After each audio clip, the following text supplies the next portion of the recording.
KGF chapter 2 नंतर अख्खा भारत ज्या अभिनेत्याच्या पुनरागमनाची वाट पाहतोय तो म्हणजे रॉकिंग स्टार यश.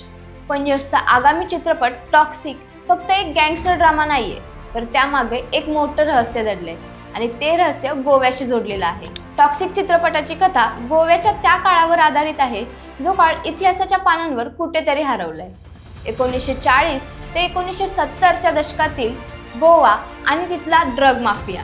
यश या चित्रपटात नक्की कोणती भूमिका करतोय, गोव्याचा आणि या टॉक्सिक साम्राज्याचा संबंध काय, हेच जाणून घेण्यासाठी पूर्ण व्हिडिओ बघा. नमस्कार, मी अनुजा आणि तुम्ही पाहत आहात आचार्य मीडिया. आधी आपण चित्रपटाची टाइमलाईन बघूया. रिपोर्टनुसार टॉक्सिकची कथा 1940च्या दशकापासून सुरू होऊन 1970 पर्यंत चालते. हा तो काळ होता जेव्हा गोव्यावर पोर्तुगीजांचं राज्य संपत आलं होतं आणि भारतात गोव्याचं विलिनीकरण होत होतं. पण याच धामधुमीत गोव्याच्या सुंदर किनाऱ्यामागे एक काळं जग उभं राहत होतं. दिग्दर्शिका गीतू मोहनदास यांनी गोव्याला केवळ एक टुरिस्ट डेस्टिनेशन म्हणून नाही, तर स्मगलिंग हब म्हणून दाखवलं आहे.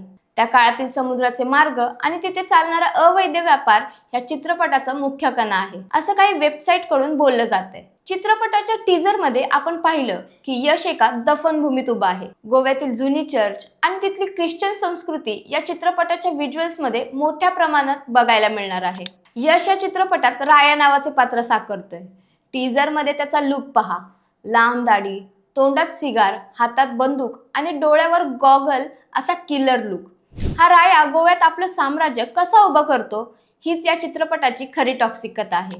गोव्यातील वाढती गुन्हेगारी आणि तिथले लोकल गँगस्टर यांच्यावर मात करून एक माणूस कसा किंगपिन बनतो हे चित्रपटात दाखवण्याची शक्यता आहे.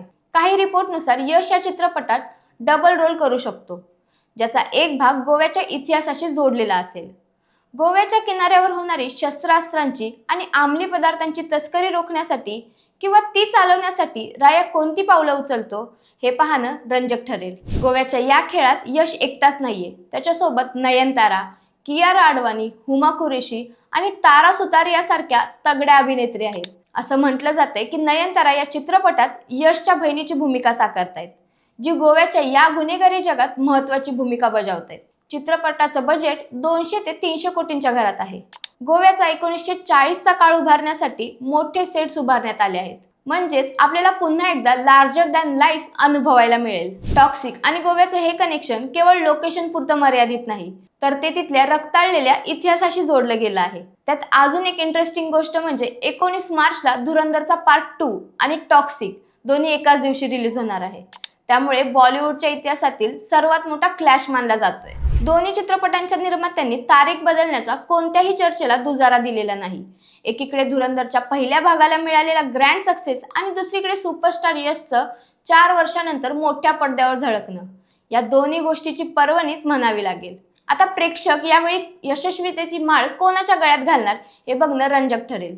तुम्हाला काय वाटतं? यश पुन्हा एकदा KGF सारखा इतिहास रचणार की धुरंधर आधीचे सगळे रेकॉर्ड तोडणार?